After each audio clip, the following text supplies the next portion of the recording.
Agora vamos para um assunto um pouquinho mais light, tá? Caso não tenham entendido alguma coisa lá, por favor, perguntem, tá? Não deixe passar porque é importante.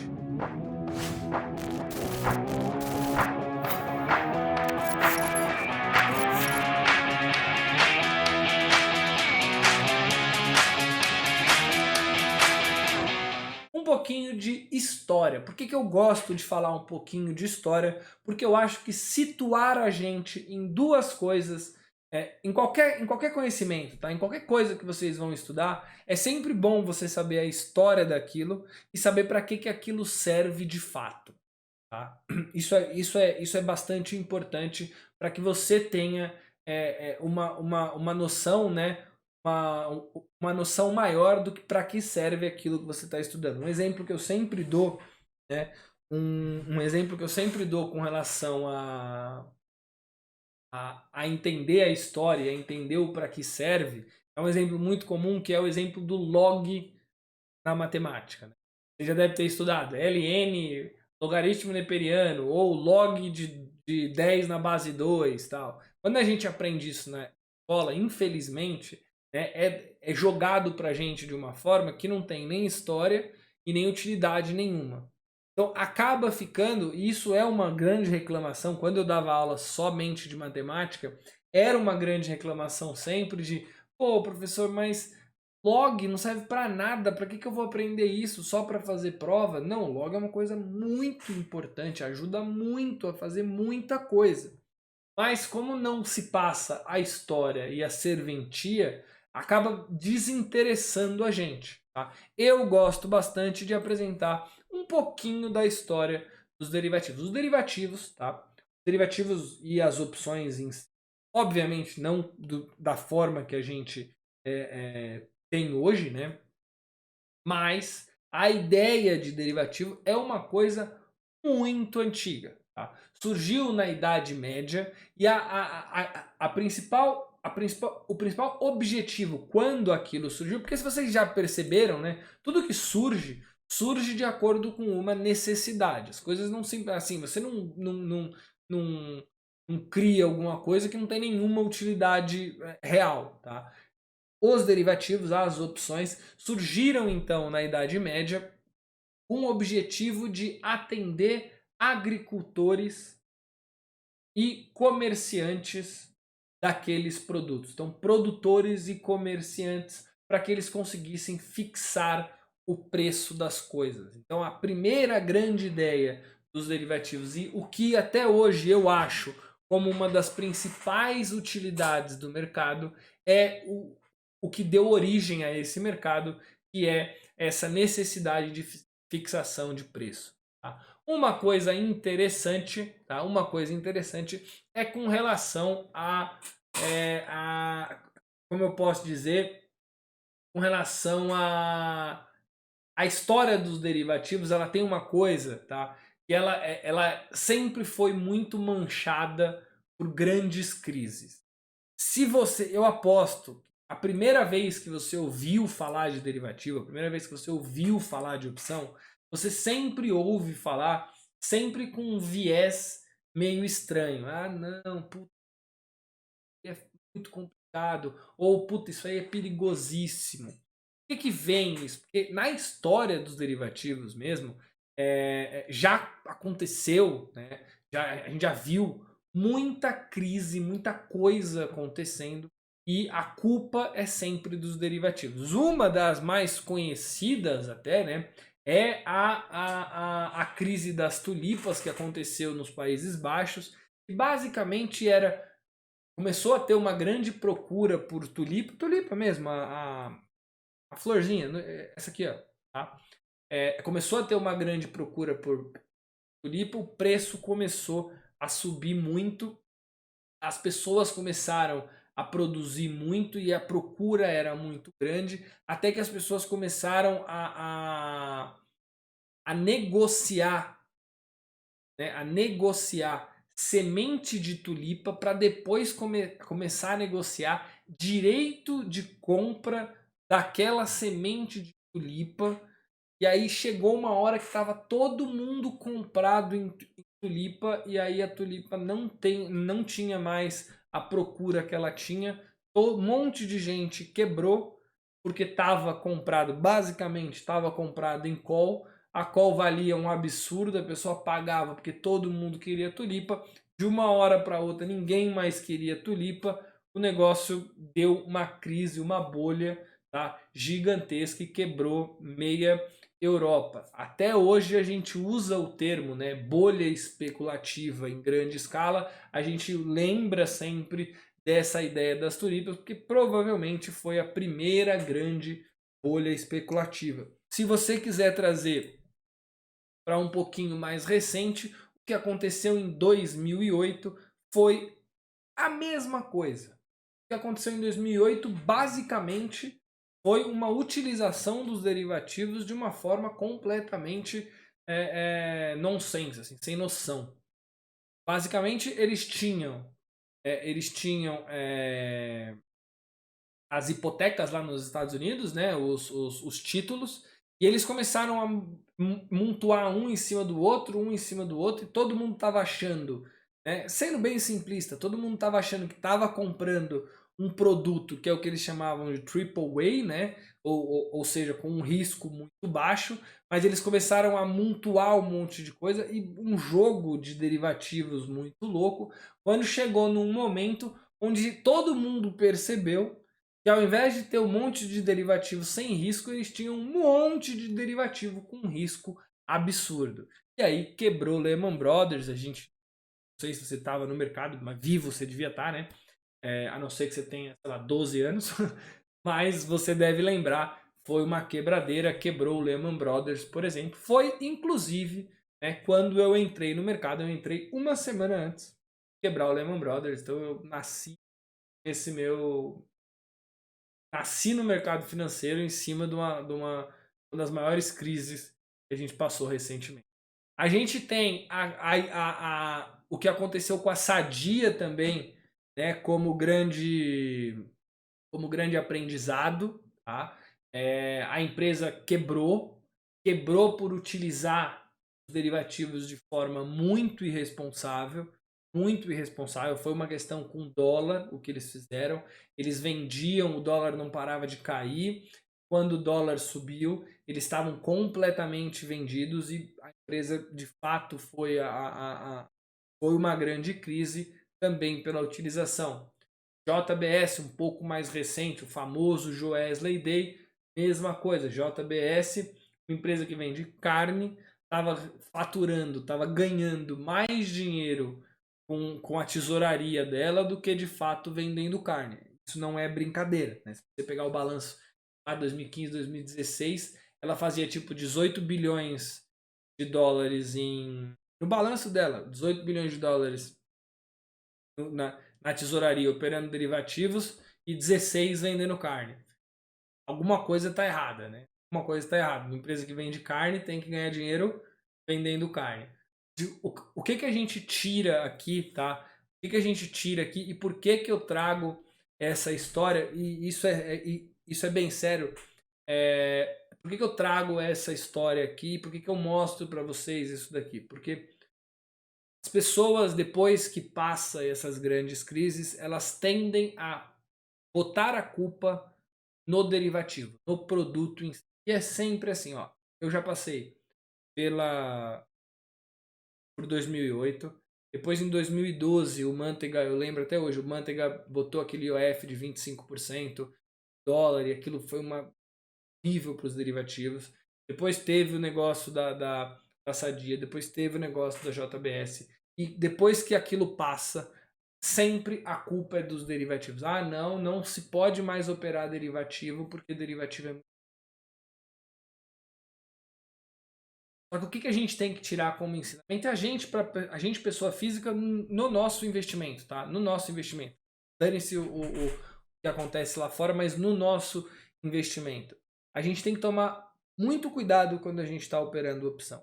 Produto opção, ele não é arriscado. E a gente vai ver. Tá? O produto opção, ele não é arriscado. A única coisa que ele te dá é a possibilidade de escolher o risco que você quer. Então, por exemplo, tá? uma opção,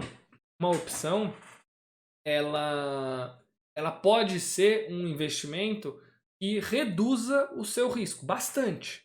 Tá? Pode ser, inclusive, que retire completamente o seu risco. Existem estratégias que retiram completamente o risco. Pode ser uma opção, pode ser uma alternativa que mantenha o seu risco onde você quer. Mas também pode ser uma alternativa que vai jogar o seu risco lá em cima. Então, o ensinamento que a gente tem que tirar aqui, tá? O ensinamento que a gente tem que tirar aqui as opções não são perigosas. O que é perigoso é a forma gananciosa que algumas pessoas acabam utilizando até chegar, né, numa grande bolha. E isso, obviamente, que a gente não vai chegar numa grande bolha, né? Assim, a gente, pessoa física, né, não vai chegar nisso, mas a gente pode se descuidar, tá? E começar a entrar numa coisa que pode ser sim muito perigoso. Então tem que ter bastante conhecimento. O ensinamento que, na minha visão, a gente tem que tirar dessas grandes crises, dessa história toda, é exatamente essa ideia de que o risco da opção ele é o que a gente quer. Tá? Ele não é alto e ele não é baixo. Ele é o que a gente quer. Se você quiser ele baixo, ele é baixo. Se você quiser ele alto, ele é alto. Bom? Utilidades do mercado, do mercado de opções. Eu particularmente acho que o mercado financeiro, apesar de algumas pessoas falarem o contrário, né? O mercado financeiro, obviamente, tem uma importância na economia real extremamente grande. Ele tem sim todo a importância dele na economia real, no que a gente faz aqui. Mas aqui eu não estou aqui para falar sobre o mercado financeiro, sobre a utilidade do mercado financeiro, e sim para falar sobre a utilidade das opções, né? A utilidade do mercado de opções. Então eu vou até mudar aqui utilidades do mercado de. Deixa eu aumentar aqui, ó. Utilidades do mercado de opções. Opa, pronto. Tá mais bonitinho, tá? Primeira grande utilidade, e eu coloco essa utilidade aqui em primeiro porque eu acho, tá, que é a grande utilidade dele, que é a proteção agrícola. Lembra que eu falei para vocês, tá? Lembra que eu falei para vocês que o mercado de opções surgiu para que agricultores e produtores fixassem preço, tá? Vamos imaginar a seguinte situação. Eu vou pegar aqui, por exemplo, tá? Eu vou pegar pegar uma pessoa nova. Vou pegar a Viviane Souza Pereira. Ela até falou, a grande aposta fala sobre esse cenário exatamente, tá? Não, não é Viviane, não, desculpa. É Williane, desculpa. Não sei se é Williane, você me corrija se eu estiver errado, tá? Williane. É que eu vi um monte de WLV muito tarde, muito tarde. Então a gente tem lá a Williane, tá? Imagina que ela seja, ela tenha uma produção de milho. Tá? Então a Williane tem uma produção de milho e ela produz, né? Ela planta o milho dela em janeiro para vender o milho dela em dezembro. Imaginando que a safra, tá, do milho dure um ano, só para a gente facilitar as coisas. Onde entra o grande problema do agricultor, o grande dilema do agricultor? É que para que ele consiga plantar alguma coisa, para que ele consiga de fato plantar, ele precisa investir inicialmente naquela plantação. Então ele precisa comprar o milho para plantar, ele precisa pegar o maquinário para plantar, ele precisa de gente para plantar, ele precisa de agrotóxico, ele precisa, sei lá. Eu, apesar de assistir muito Globo Rural, eu não manjo tanto ainda sobre plantação de milho, vou ser honesto com vocês. Mas então, ele foi ela foi e planta em janeiro isso. A grande questão é que ela vai ficar o ano inteiro, cuidando desse milho até poder retirar esse milho e de fato vender esse milho e ganhar dinheiro.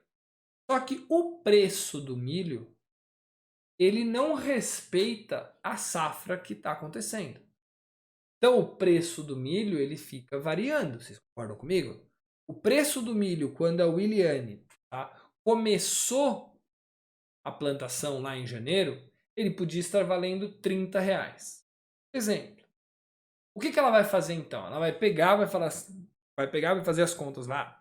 Vou plantar tanto, vou gastar tanto, vou vender esse milho a R$ 30, vou ganhar R$ 1 milhão. Lá na frente, quando ela for vender, o preço do milho oscila o ano todo. Se chegar lá na frente e o milho estiver valendo R$ 20, a Williane pode quebrar. Ela pode quebrar por causa da variação do milho. E nunca é bom agricultor quebrar. Ela pode ganhar mais dinheiro se o milho estiver mais caro, mas ela pode quebrar se o milho estiver muito mais barato. Qual que é a grande utilidade então do mercado de opções? Ele consegue fixar o preço de alguma coisa no futuro.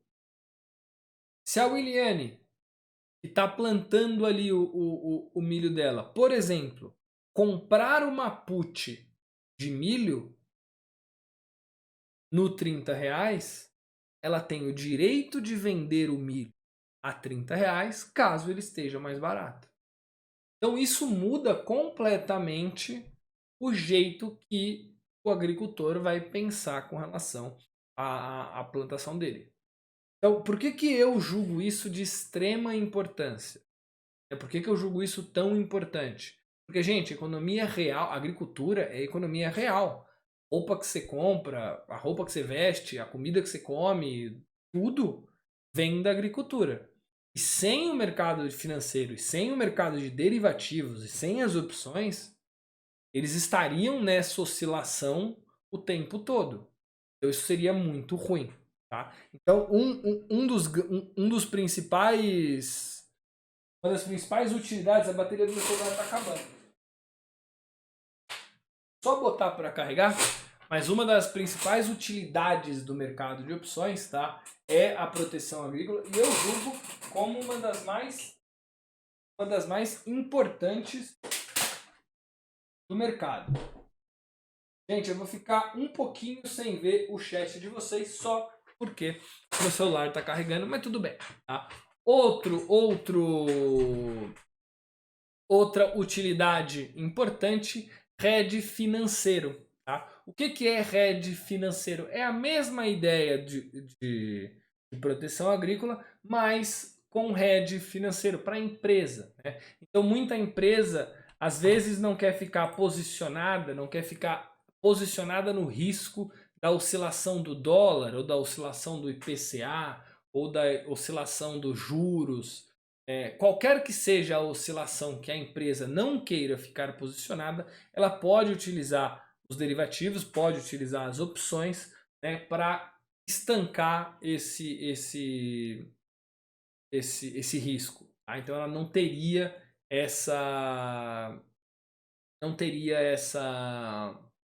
esse risco utilizando o hedge financeiro. Para quem não sabe, hedge, a palavra hedge, mais uma palavrinha gringaiada, a palavra hedge significa proteção também.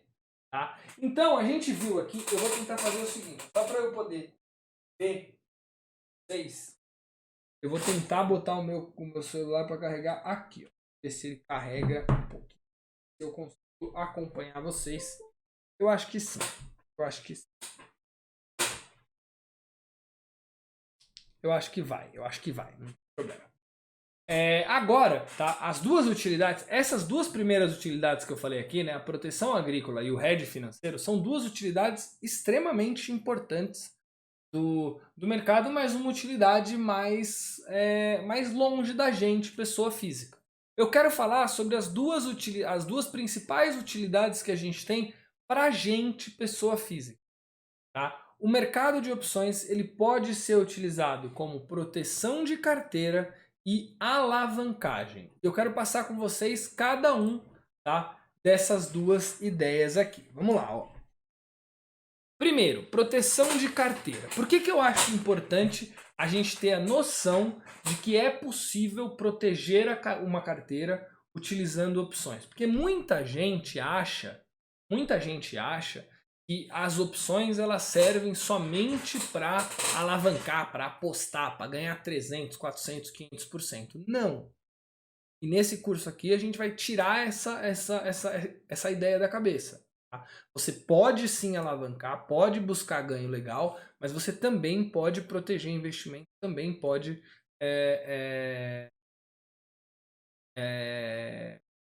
segurar, tá, o seu investimento contra alguma coisa. Tá? E pode até utilizar essa proteção como uma forma, né, de investir melhor no longo prazo, que na minha visão é uma das coisas mais importantes. Eu vou dar um exemplo aqui, mas não se apegue muito a como você faria isso ou como que seria isso tudo, e sim a ideia geral. Por quê? Porque a proteção de carteira a gente vai conseguir ver de fato quando a gente estiver vendo as estratégias, porque a gente precisa de estratégia para proteger carteira, né? E aí a gente vai conseguir ver cada uma, a gente vai conseguir ver de fato como que a gente faria. O que eu quero passar aqui é uma ideia do que daria para fazer protegendo uma carteira. Imaginem então o seguinte cenário, tá? Você tem um papel que custa R$ 20. Você tem um papel que custa R$ 20. Vamos pegar que seja um papel de um banco que está R$ 20. Bradesco. Sei lá, Bradesco está R$ 20. Você, na sua análise, você acha que esse papel pode chegar a R$ 26 num período aí qualquer, tá? Pode ser o período de um ano. Você acha que esse papel vem de 20 para 26. O papel vai ter uma alta de 30%. Nas suas análises, você fez essa análise e acha que esse papel vai de 20 para 26. Perfeito? Perfeito. A grande questão é que na sua análise existe um evento no meio desse período, entre o papel ir de 20 a 26, existe um evento conhecido já, tá? Que dependendo do resultado desse evento, o papel pode ir até 26 que você acha ou cair para, por exemplo, R$ 10. Marcelo, mas isso aí que você está falando não acontece, não faz muito sentido. Vamos lá, tá? Imagina que você queira comprar o papel de um banco, tá bom? Que você acha que vai valorizar até R$ 26. Só que no meio dele tem, por exemplo, uma eleição. Tá? Uma eleição. E nessa eleição tem dois candidatos que podem ganhar. O primeiro candidato é a favor de taxar grandes bancos, a favor de aumentar imposto em banco. E o segundo não é a favor disso. Você concorda comigo que dado alguém, um dos dois vai ganhar. Se o que não é a favor ganhar e a sua análise estiver certa, o papel vai para 26. Se o outro cara ganhar, o papel deve cair muito, porque vai aumentar a taxação sobre os bancos. Então, esse cenário que eu estou propondo não é um cenário fictício. É um cenário que, na vida do investidor, acontece e acontece muito. Tá? Então, você tem esse cenário, e aí você tem a seguinte... Se você não souber nada de opção, você tem a seguinte ideia, né? Ou eu compro o papel e corro o risco do papel ir a 10 e passo por essa eleição porque eu estou querendo buscar os 30%, ou eu não faço nada. Fico de fora. Não ganho 30%, não participo disso, não faço nada. Se você não souber a opção. Mas, se você souber a opção, por exemplo, você pode vir aqui e comprar uma put de 18. Quando você compra uma put de 18, o que você faz? Você tem o direito de vender esse papel a R$ 18. Se no evento que você está prevendo, o candidato bom para o banco, né, ganhar, você aproveita a alta. Normalmente o seu direito de vender, lembre-se, é um direito, você exerce se você quiser. É um direito de vender, você não exerce e ganha os 30%. Se o candidato que você não quer, tá, o candidato ruim para o banco, ganhar e o papel for a R$ 10 de fato, você tem o direito de vender a 18, problema. Tá? Então, só uma coisa muito simples, tá? mas só para mostrar para vocês que daria para você proteger o investimento e é exatamente isso que eu quero passar para vocês. As opções elas entram muito no pensamento do investimento. Tá? Então aqui seria uma ideia, tá bom?